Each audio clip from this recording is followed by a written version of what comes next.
Over the course of 35 years, Tomlinson Baumberger has become one of the premier local experts on lawn care. And we have finally reached the season of mulching, landscaping, and pest control. I talked with Jay Worth about the most important things homeowners should be thinking about in terms of lawn care. Jay, in this time of social distancing, can you share with us what Tomlinson Baumberger has been able to do during these difficult times? So we've taken a couple of steps in order to really make sure that both our coworkers and our clients are as safe and healthy as possible in this time. Our coworkers, for public areas that they've got to be in, are all equipped with, gloves to grab door handles in stores and gas pumps and things like that. All the trucks are equipped with soap and water as well, so they can wash their hands regularly throughout the day. For our clients, wherever possible, obviously, if they need to see someone face to face, our account managers are wearing masks, keeping our distance from the client. And then whenever possible, we're also leaving behind paperless invoices. So we'd rather email you or something if at all possible. Just it's a little more sanitary and a little faster for everybody. That all sounds great, but again, the message here is you still can be helping us with our lawn care. We have plenty of time at home right now to be glancing at our lawns and our yards. What should we be thinking about? So you still have plenty of time to get down some crabgrass control. You may not be able to get a full rate down, but a little bit of protection is going to be better than nothing.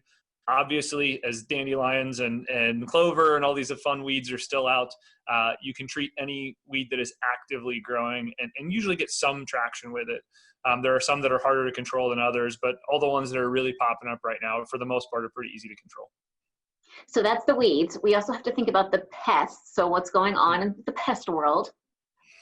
Well, right now we're actually starting to see a lot more activity from ticks and mosquitoes. I mean, it's spring and the ants and some of those normal pests are out. We handle those too, but it was an unusually mild winter.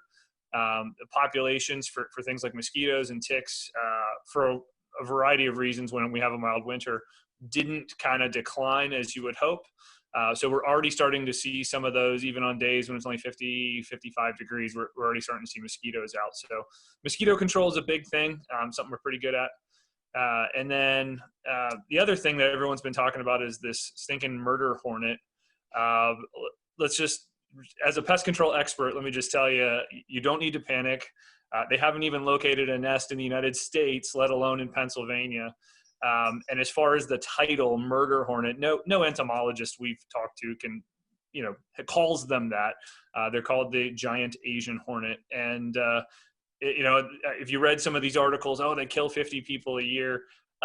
Bees and wasps here in the United States kill 62 people a year on average. So it's nothing to panic about at the moment.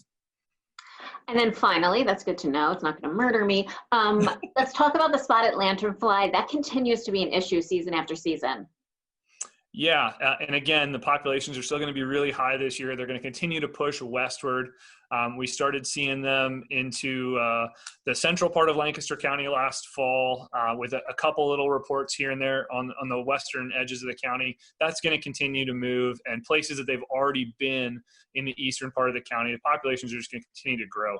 They don't have a predator here yet in high enough numbers to make a difference. So that's something you're still going to have to think about. Early in the season, you'll probably see the nymphs out. We've already seen some of those this year. You want to look for them actually on some other plants. They're probably not as much on your maple trees right now. Roses are a big target right now for the nymphs. So if you're a rosarian, you're a gardener, that's probably the place you're going to find them first. Okay, we'll be on the lookout. Thanks so much for the advice, Jay. Thank you for the time. It's great being with you again.